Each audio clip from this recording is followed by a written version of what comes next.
2, 1.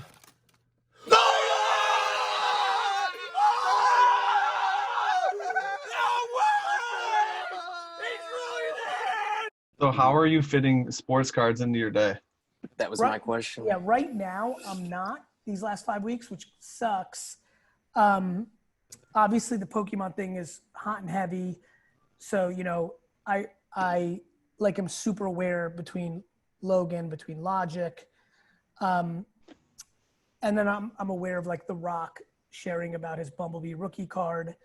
I'm aware that, you know, modern and vintage basketball has like corrected, but I don't know the details.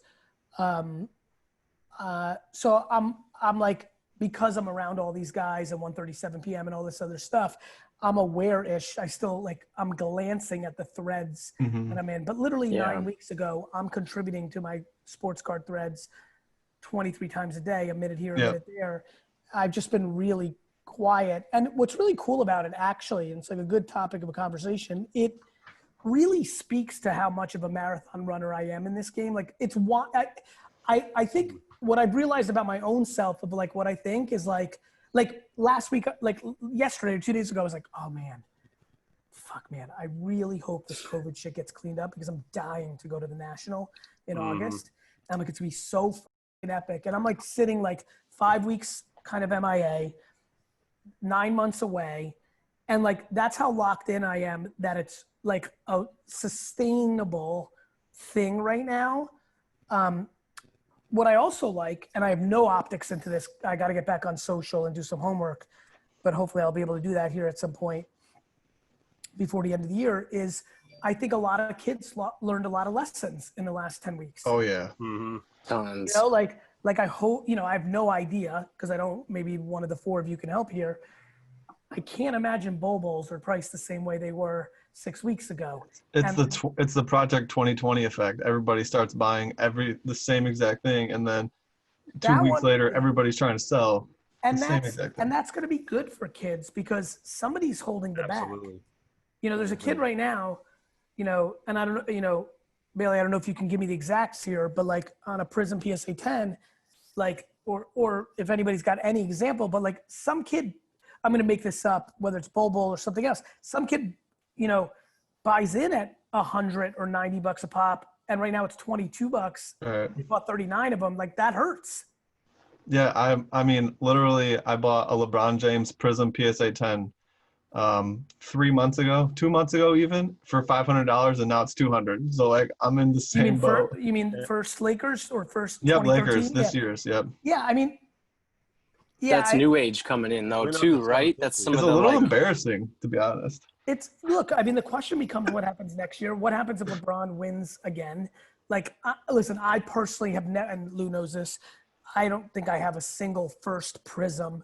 Like, I think people, when it was so ripping, like, I mean, it's ripping hot right now, but when it was like uncomfortably ripping hot, where like you could have done anything and looked good 8 weeks ago.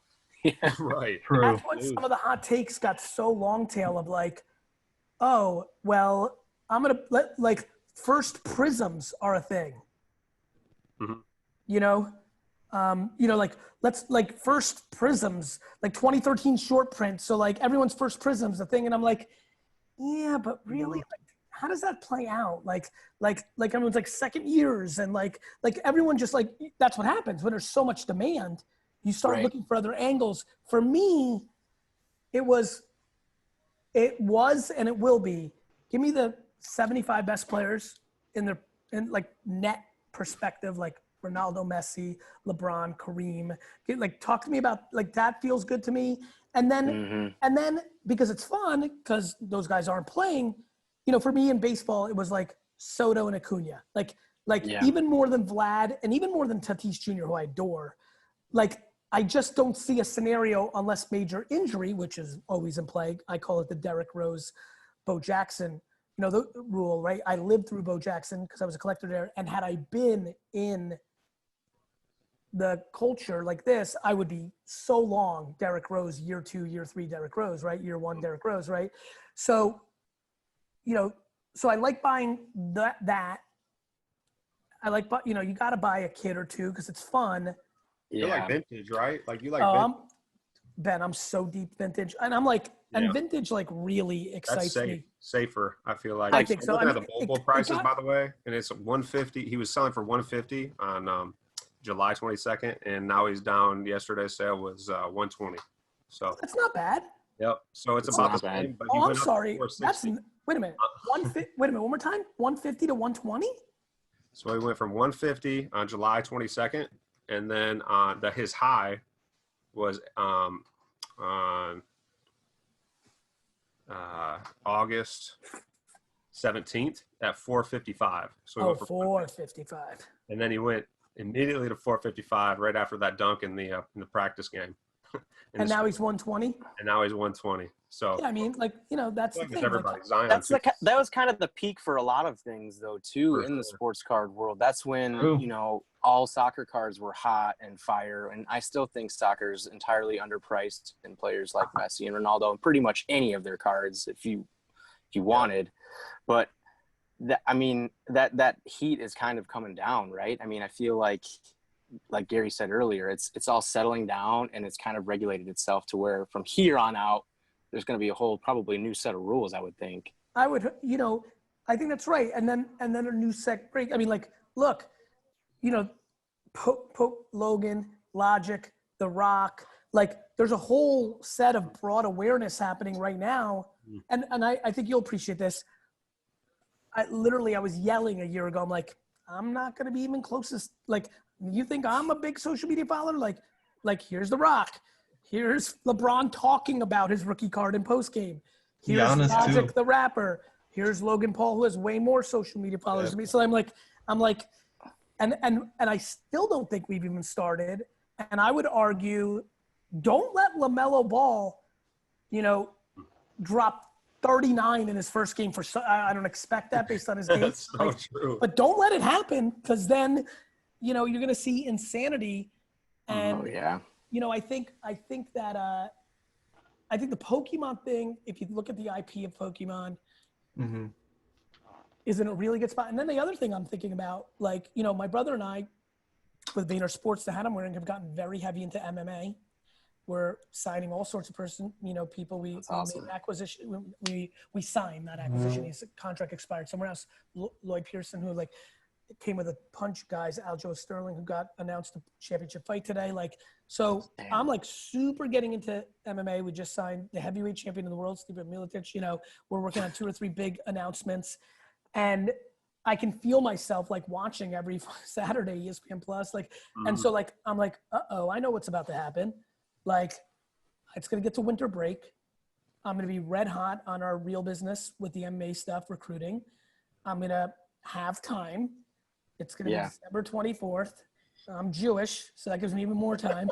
And I'm going to go on, and I'm going to get down a rabbit hole of UFC cards. And, you know, and so like, on that, right? And so like, whether it's UFC cards, whether I think I heard this right before I got busy that Upper Deck signed the Marvel IP and is coming out with some epic Marvel cards. Let's just say they innovate and it catches fire. All of a sudden, what happens? They get hot. What else happens? The 1975 Marvel set gets hot. The Marvel 1990 early, that set gets 1990. Hot. Right? So all like there's no rookie cards in MMA. You look at a Daniel Cormier, he's got one listed at 101 right now in auto for a Chrome card, and it's $10,000. Yeah, I mean, that card's actually worth.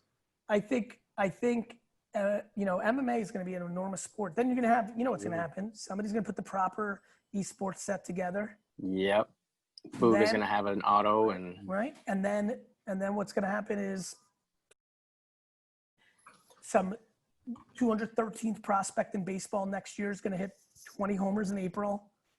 Well, like that's what the old the vintage cards were based around, just people in general, you know, like just impactful figures in the world. And so you mean like Shirley Temple and like all that's like way back. Yeah, I know. Oh yeah. So we're talking about eventually it's just going to be amazing all-star people, not just athletes, but like we're already kind of getting into that with the Allen Ginter and all those different funky sets and seeing some new faces and things like that happen. That's to your point. Like one thing I think about is like, what if He-Man gets rebooted and makes an Avengers-like movie? Like, you could just see. I mean, like, is anybody confused when I say Skeletor is lit? Like, why can't He-Man in 24 months be the blockbuster? It's like Avengers. And does that mean that the 84, 85 or whatever year that was tops He-Man set then gets some love? Like what's cool about this game and what I think people need to understand is the concept of cards has locked in now for a little bit. Yes. Mm-hmm. I think of it like DraftKings and FanDuel like 4 years ago, like betting. And like it's not like betting's at the tippy top of everyone's world now, but it's humongous. And I think what people are misunderstanding right now is during this era, right this second, with pack breaking on YouTube, with things like Logan Paul, The Rock, we are creating an enormous amount of people that are now interested in the game, entering the game, and they're gonna have between 3 weeks and 13-year runs in this. But the just general, I mean, it has completely switched the chasm of like super quiet, like no kind of cool guy that was collecting cards the last 6 years prior to these last 2 years was really out and about flexing on social media about it. Like it wasn't cool. Right. It is now cool. That matters. It's cool. It's really cool. That's right. And so like that matters. And like if you're an OG, you hate it because everything's expensive. Yep. And I get that.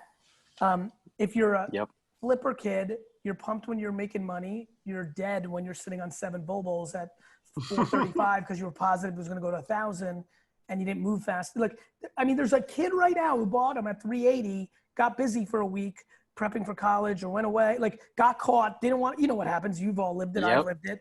Went down to 300, like, that I'm going to wait for him to drop 40, then 250. Fuck that. I'm going to wait for it. And like, here we are, right? Yep. I would say a lot of the flipper by the way, kids. that 120 is going 90 because the off season's long. Oh, true.